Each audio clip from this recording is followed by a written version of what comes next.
Og så er vi i gang med at rense hår her, og du tager bare fat ned ved roden der, og så skal du rense i trekantsområdet, for det er der skidtet gemmer sig.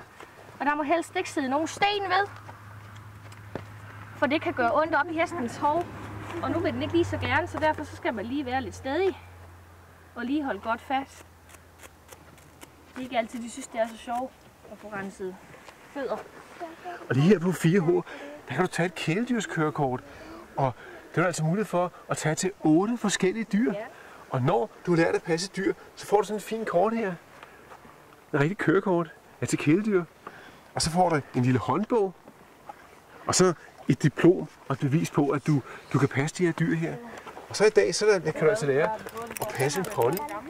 Og Line her, hun er instruktør. Og jeg tænkte på, Line, hvorfor er det godt at have et kørekort til sit kæledyr? Jamen, for det første, så er det jo faktisk et adgangsbevis til at vide, hvordan man passer og plejer sådan dyr.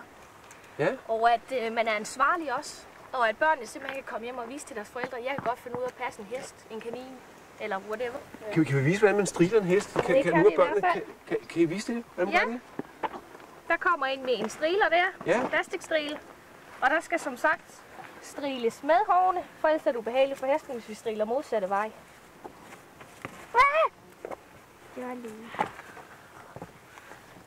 Når man får et kæledyr, vil man gerne have det i starten og klappe og kæle og passe. Men så er det nogle gange, at efter måske et par uger, så gider man måske at passe det så meget. Så ender det måske med, at mor eller far passer kæledyret, i stedet for at det en af barnet skal passe det.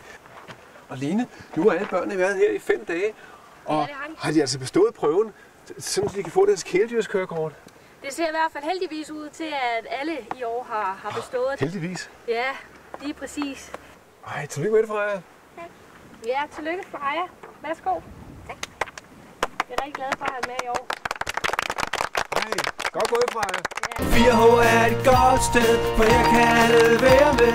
Venner, venskab og vitamin, fællesskab og masser af grin.